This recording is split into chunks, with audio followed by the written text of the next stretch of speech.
Hey, happy Monday, and welcome to another episode of FPP Live, a time to connect live every Monday at 7 p.m. EST, where I talk to you from three areas that listen.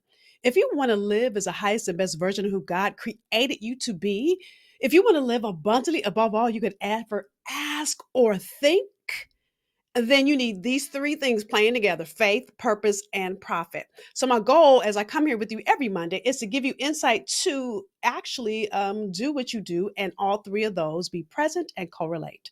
So, listen, those of you that join me, listen, whether you're here and you're watching me live or you come back and watch the replay, tell me name and where you're from, number one. Number two, and by the way, that's your way of saying hello. And as my grandmother would say, don't walk in this house and not speak. And today you're in my virtual house. So make sure you at least tell me hello and tell me where you are in the world. If I share anything that resonates with you, I want to know that. And then my last ask is, well, second to last ask is, if you have questions, I want you to ask again, whether you're live or watch the replay, because I will come back and literally look at every single comment. Okay. And then if this resonates with you, then I want you to share it. Share it not because I'm trying to grow my reach, but because I know other people need this insight, just like you. All right. So we are part 4 in a series, and the series is called Success Doesn't Equal Easy. And I got this conversation really from a conversation I was having with a client. And, anytime I have something that really sits in my soul, I pray about it. And then God just started showing me all of these people who didn't have it easy. There's no character in the Bible, including Jesus, that got what they got and went through what they went through and lived as the highest and best version of who they were created to be. And none of them had an easy road, but all of them are in what I would call God's Wealth Hall of Fame. So I'm only sharing some of those people in this series. And really, I'm going to, as I do this, I'm really having it relate to the principles you need to grow a successful, profitable business. So, our conversation today is how to stand out in your marketplace.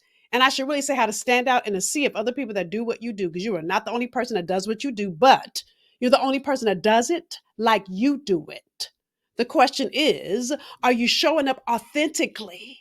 Do you know how to operate in the brand called you so that people can see you, can experience you, see the value that you bring? And it's from that place that they pay you. All right. So in this episode, our character, our person from God's Hall of Fame that I'm using as our muse, as our cornerstone, is Ruth. Now, I think I said this in the episode. I used Esther as our example. There's only two Bible chapters that are named for women. One is Esther and one is Ruth. So obviously, these two women are significant. So because I'm committed to be here for 30 minutes, I'm not going to go all the way in the story. I'm going to give you highlights. So if you don't know Ruth's story, I'm going to encourage you to go and read Ruth, okay? So by the way, here's our foundational Bible verse for the entire series is Deuteronomy 8:18 that says, "And you shall remember the Lord your God, for it is he who gives you power to get wealth." It is he who gives you power to get wealth. That's called your purpose. That he may establish his covenant, which he swore to your fathers, as it is this day. So, episode 1, we talked about Abraham. That's the father who God pretty much swore his covenant, right? That's who God literally. So, in episode 1, by the way, let me put up here. If you missed any of our episodes, go back and watch them. You can watch episodes on my YouTube channel, which is nrjnetwork.com. And the way I teach, one builds on the next. Okay. So, episode 1 was Abraham, who God established a covenant with. And then all of us thereafter, including us. There's a song I said this last episode. I think that when I was little, I used to sing in summer camp every year. Father Abraham had many sons. I can't sing it, by the way. And many sons had Father Abraham. I am one of them. And so were you, right? And so literally we are. And so each of us has our own role to play. And God's great scheme of building the kingdom here on earth, God's great plan, you have a role to play. And when you are not playing fully in your role, you're messing up God's system. Mhm. So, first episode, I talked about Abraham. The second episode, you need more than just marketing. Not knowing who you're serving will cost you. I talked about Esther because, listen, for her, it would have cost her life. If you missed an episode, go watch it. There you see it on the screen, nrjnetwork.com. Then our last episode, workplaces a demand that you move past your potential. Listen, we're born with potential. That's called a seed God places in each of us. The question is, what will you do with that seed? Will you water it? Will you do what it takes to grow it? So Joseph was our example in our last episode, and he did whatever it took to grow that potential in him. My charge to you is, will you do what it takes to grow the potential in you? To stop sitting good enough, to place and to stop selling for where you are, to move after what's next for you, which, by the way, leads us to this episode, which again is how to stand out in your marketplace. Again, are there people that do what you do? Yes, there are. But you have to understand, when you do what you do the way that only you can do it, there are people that are tied to you. That's that system I just talked about that God created. So there are people that are assigned to you. Some of you may say things to yourself like, there's something about Nicole, I like her. Or some of y'all are saying I'm too much. Those of you that are saying I'm too much is because I'm not assigned to you. And those of you that I resonate with is because I am. And I'm using myself for an example because the same way that I am with you is somebody else feels the same way about you, only when you are authentically you. And that's why I absolutely love the story of Ruth. Again, Ruth is one of the few, actually only two women that have their own chapter in the Bible. See, Ruth is ordinary. She has an ordinary story, right? She doesn't have fame or fortune when she starts. She gets married to a man that is against her religion, against her culture. So she is ostracized by her culture. But because she's true to who she is and the decisions that she's made, and she's clearing it and uncompromising, it makes her stand out. How? I'm going to tell you. So step number one, you already know you should have a pen when you're with me, right? You got to know who you are and set your own path. See, this is how you build a strong brand identity. This is how you start to differentiate yourself from everybody else. So listen, Ruth, I think this is chapter 1, 8, and 9, because I wrote Ruth 8, 9. I think this is chapter 1, 8, and 9. Okay, so let me just give you context. So again, Ruth marries a man against her religion, and Naomi is her mother-in-law. So Naomi and her two daughter-in-laws, Ruth and Oprah, funny, probably where Oprah's mama got her name from, go off. They move, and then the sons and the father die. So it leaves Naomi with Ruth and Oprah. And so here's what Naomi says to her daughter-in-laws. This is Ruth 1, 8, and 9. She says, go return each to her mother's house. The Lord deal kindly with you as you have dealt with the death with me, has dealt with the dead with me. The Lord grant that you may find rest, each in the house of her husband. In other words, listen, you've been here with me through the morning. They're gone. They're past. You guys can go home now. I'm good. Okay. So then verse 14, I'm skipping. Oprah says, or she kisses her mother-in-law as if to say bye, but Ruth clings to her. So Ruth is like, I'm out, bye, girl. And Ruth is like, because then Ruth says in 16 and 17, again, this is chapter 1, entreat me not to leave you. This is Ruth talking to Naomi. Or to return from following after thee. For whither thou goest, I will go. And where thou lodgest, I will lodge. I don't know why I didn't write this in New King James, but anyway.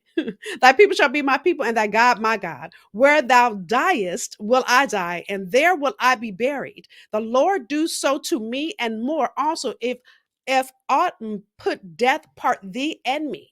So in other words, Naomi is like, listen, you're my husband's mother. I got you. I committed to his family when I married him. I am not leaving you. I got you. I'm going to take care of you. What's this got to do with entrepreneurship? I need you to get this. See, Ruth realized that the commitment that she made, and she knows who she is. She knows the decision that she made. She's not second guessing the decision that she made, and she's sticking true to it no matter what. Oprah was like, okay, girl, thank you. I'm out. Because Oprah was a Moabite woman just like Ruth. Oprah went back, but Ruth said, no, I made a commitment. I'm sticking to it. I think so many entrepreneurs don't stay committed to who they are. They see, oh, well, so-and-so's doing TikTok videos and pointing at the screens. I'm going to do that too. Or they see people dancing in videos. Now, listen, it's so funny. My social media team says to me, Nicole, you need to show your personality more. You need to dance in videos. And I'm only hesitant to do that because everybody else does it. Is that me? Yes, fully and completely. Those of you that know me, I'm silly. I like to have fun. And the only reason I'm hesitating is I don't want to look like everybody else. I'm sharing this with you because you've got to be clear on what's authentically you and what's not, and stop doing stuff that's not in alignment with you. It's not about fitting in. Listen, God did not create you to fit in. He didn't. I remember hearing somebody say at an event, if two of us are, listen, if I'm copying somebody else and I'm going to be the same version that they are, that person is, then one of us isn't necessary. So if every day I wake up, I try to be Oprah, why am I necessary? Because Oprah's already here. Just like, dare I say, if Oprah tried to be me, why would she be necessary when there's already one Nicole Roberts Jones, right? Even when I got married, listen, Nicole Jones, there's so many people, because my name is common, or Nicole Roberts, there's so many people. I told my husband I'm keeping both names because it differentiates me. But it's bigger than a name. It's, do I own who I be, and am I me without apology? Matthew 5:16 says, let your light so shine among men and women that they may see your good works and glorify your Father in heaven. It's that light that people see that are going to allow, that allows you to stand out. But are you clear on what your light is? Are you letting it shine? Mm-hmm. Number two, oh, let me say this first. I put an example here, so I give you a modern day example. Vera Wang is an example of that. Now, we all know Vera Wang is a fashion designer. But what you may not know is Vera was a senior fashion editor at Vogue for 15 years. She wasn't a designer, she was a fashion editor. And at 40, or it might have been 39, she got proposed to and was getting married, and she could not find a wedding dress that she liked. So what did Vera do? She said, well, I'm going to stand in the gap and step in and design the dress because obviously nobody in this marketplace is doing the thing that I know I can do. Why am I sharing her with you? Because she saw a need and she knew she could fill it. Many of you see a need and you keep walking past it. There's a reason there's a need that you see that other people may not see. What I know for sure in my own journey is that when God began to show me this whole hole in the marketplace, and this was 30 years ago, and it started with purpose, but then it moved into how you make profit from your purpose, and then it really moved into producing profit from purpose. But it started when I said yes to me. That I stopped listening to what perception said and what everybody else thought I should do. And I started listening to the rumble that was in my soul. That's the exact thing I know that happened with Vera Wang. And many of you have a rumble in your soul, but you're so busy trying to look and be like everybody else to do what the shoulds say you should do, instead of being clear on the thing that God created you to do. Okay. Number two, constantly, you got to be committed to constantly improve and reinvent yourself. Great example of this is Beyonce. Listen, I see so many people that start their career and they go, okay, I'm going to set it and I'm going to forget it. It's going to be like this. Or you build a website, which, by the way, a website doesn't show people your value. It doesn't show how you are differentiated. And by the way, people don't just go to your website because you have one. You need to have an opportunity for them to experience you. The thing I love about Beyonce is she doesn't settle for this level. She's constantly growing her purpose, her gift to expand her territory and serve more people. But it starts with being clear on who you are authentically and who God has created you to serve. And then not settling for where that is. When you get to the place on that level that you uh, pretty much maxed out on that level, it's you up leveling yourself. And that's what Beyonce shows us. What I know from my own journey, you've heard me say this, those of you that have been around me, your purpose matriculates. So I started working with teenage girls in 1993, and I think God started me there because he knew I wasn't ready to work with grown women. Over time, that started matriculating into women, and I always say I serve a few good men. But now that's matriculated into corporations and listen, into working with celebrities again. God has made full circle for me. But it had to start at this level because I had to learn. And then even on this level with teenage girls, I say this all the time, the tools you need on this level are not sufficient for your next. I had to be willing to expand myself to grow. And that's what I love to watch Beyonce do. She's always learning new things and trying new things and just always outdoing her own self. She's not in competition with anybody else but her. And to do that, it requires a level of sacrifice. So when I look at Ruth, listen, Ruth 116, she said, your people shall be my people and your God, my God. She could have easily gone back to comfort. Going back home would have been comfortable because, listen, back then when men died, there's no work, there's no food. So going home would have been comfortable. I'm sure her dad was there. He probably was, still working and feeding the family. And here Ruth and Naomi are. They're trying to figure out how the heck are we going to eat?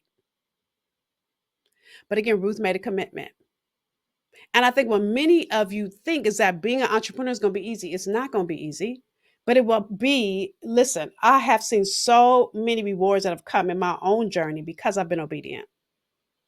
And it's not about quick hustle. I want to hurry up, make some money. Yeah, that's not why you set out to be an entrepreneur. Because quick money will be gone tomorrow. People tell you 20K in 20 days. Yeah, that 20K is great in 20 days. But what happens to day 40 and 60 and 80? I need long term sustainability for you. Why? Because if you serve people in 20 days and then you aren't able to continue to serve at that level or at a heightened level, then all the people that need you will never be served by you, which means their needs never get met. Which moves me into point number 3, create something of value because it's not about you. Now, Ruth says, or you all have heard about Ruth and Boaz, so let me just fill in the gap. So Oprah leaves.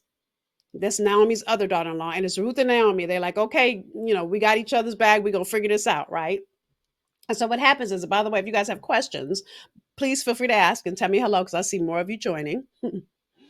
So Ruth and Naomi's like, well, maybe we can go back to my people in Bethlehem because, there's nothing here. But even when they journey back to Bethlehem, which is where Naomi and her sons and husband are originally from, there's no guarantee that there's anything for them there. When they get there, they meet Naomi's cousin Boaz. Now, technically, listen, Ruth is only related to Naomi by birth, by marriage, not by birth. So Ruth begins to go work for Boaz. And again, women don't usually work, men do. But there's no man to work. So Ruth is like, I'm going to take care of us. I'm going to go work. Okay. So here's what Boaz says to Ruth after he's been watching her. Again, create something of value.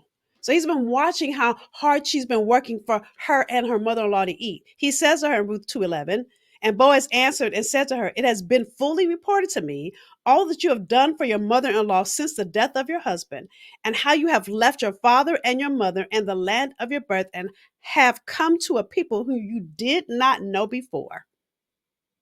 So your customers need to know the value that you bring.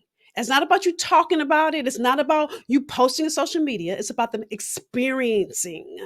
This is that authenticity part, y'all.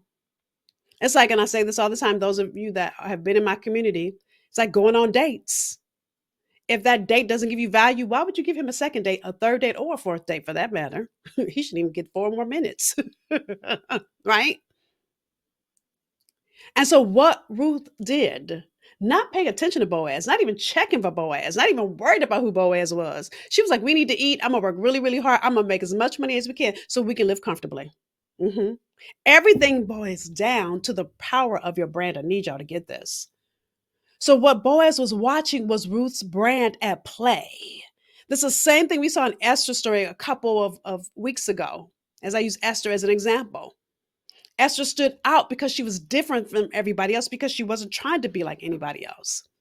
Now listen, here's where Boaz goes on to say, and this is lesson number 3. So number 1, give me number 3 now. I have 4, by the way, today.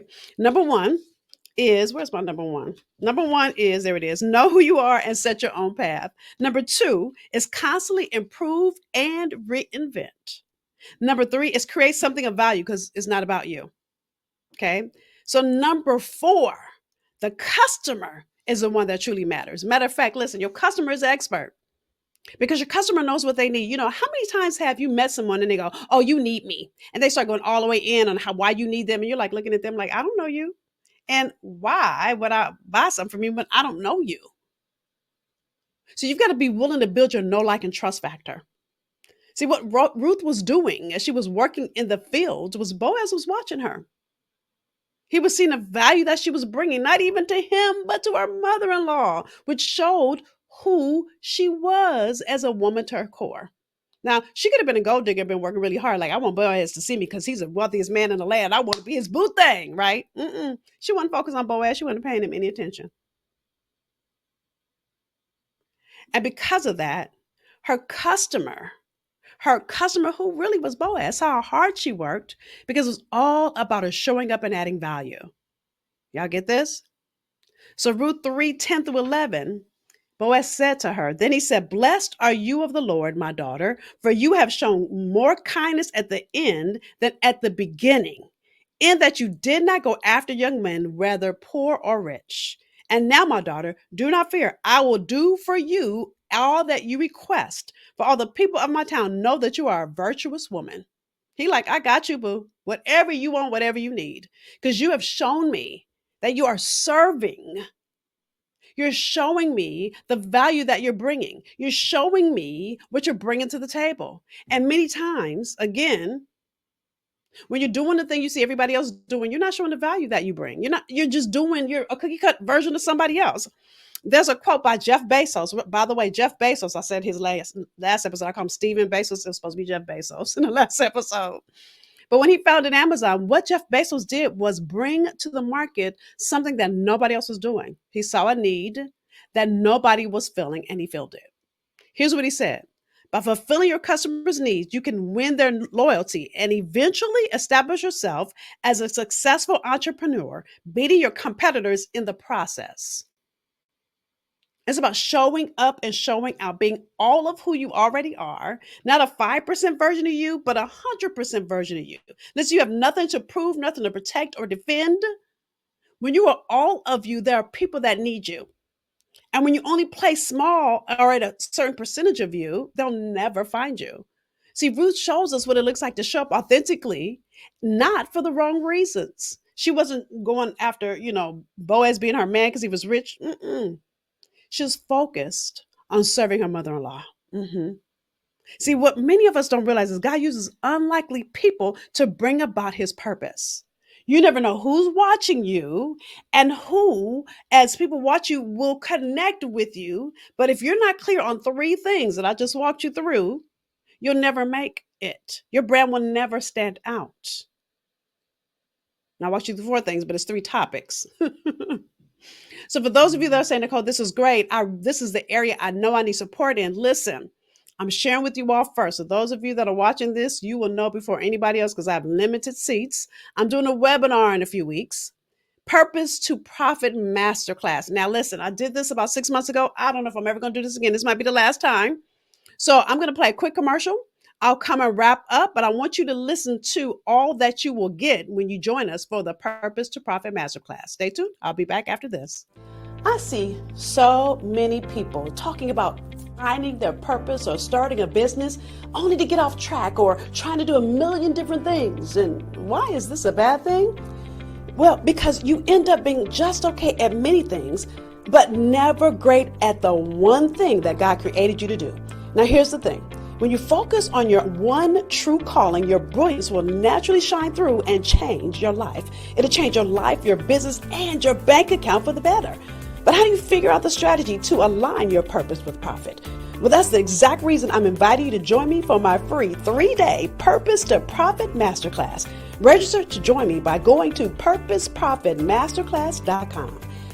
See, in those 3 days, I'm going to share the insight that changed the game, not just for me, but it's shifted the trajectory for others that I've been blessed to coach and teach. And here's what you must know. When you understand your purpose and how God wired you to make a profit from it, when you understand that you're not called to serve everybody or do everything, but recognize what you are called to do and you stand in it and learn how to create multiple streams of income from it, it changes everything. You don't want to miss this. And here's something else you must know. God will let you live on whatever level you settle for. And why would you settle for good enough? Yeah, I said that even if you're already successful, God has more for you to do. And he has a breathtaking future waiting for you. And that's the exact reason I'm inviting you to join me. Go to purposeprofitmasterclass.com and reserve your seat. I can't wait to serve you.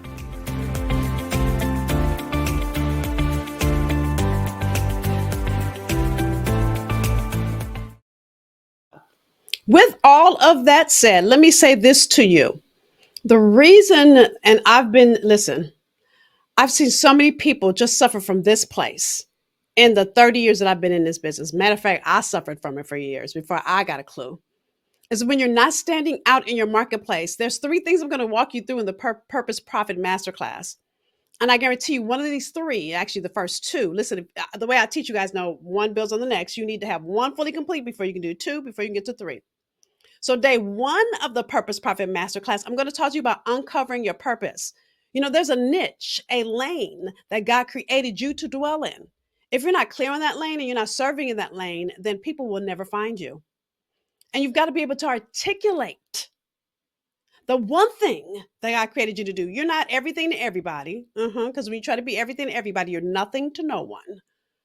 So you uncovering what your purpose is, what it does, how it does it, who it does it for, all of that is what will separate you from the people that try to serve everybody in their business. Because a confused mind doesn't buy. So day one, I will walk you through how to uncover. Oh, I had this. I forgot to put this up here. Day one is uncover your purpose. So important. And the reason I say purpose instead of niche is God created you. You were called to this world. You have a calling that a group of people are waiting for. You're the answer to their need. So your inability to uncover your purpose means that you're holding up somebody's answered prayer. You're keeping people challenged and hurting and wanting instead of just doing the work to uncover your purpose so that you can be the answer you were born to be in this world. Then, once you uncover your purpose, the second step you need to have a successful, profitable business is you've got to identify your platform. This is what I just talked about in this episode is your inability to stand out means you do not realize your platform. And you've got to understand that every platform is not a good fit for everyone. So you've got to begin to understand how God created you and in what way God created you to serve so that you can articulate that. And when you do that, what happens is you begin to stand out in the sea of other people that do what you do because you're clear and uncompromising. And it's from that clear and uncompromising place that you build your platform to visibility. I'll call it visibility and not marketing because it's more than marketing. It's more than, again, social media posts or TikTok video or webinar or any of that. You've got to know how to show people your value, let them experience you. That's the platform that you allow people to see, but you've got to identify it so you can stand in it. And then the last day, the moment everybody wants is multiply your profit. Listen, God created you to multiply. You were meant to have multiple streams of revenue, multiple ways to serve people. But if you don't have the first two clear, and yes, I'm going to walk you through how to multiply your profit, but you've got to have the first two to get to day three. And so you need all 3 days in order to effectively have a business that's revenue generating, not once, not 20K in 20 days. I want you to have long-term sustainable success. I want you to stand in the one thing God created you to do so that you can swim in the lane that was made just for you. So in the 3 days, I'm going to walk you through all of that. And by the way, when you register, you get an actual manual. And there's some pre-work in that manual, y'all. There's some pre-work in your manual. So listen, I look forward to serving those of you that will join me. Purpose Profit Masterclasses June 5th, 6th, and 7th, Monday, Tuesday, Wednesday, 7 p.m. EST each of those days. But again, I want to make sure you do your pre-work. So register now. Don't wait. Okay. PurposeProfitMasterclass.com. You see it scrolling there at the bottom of the screen.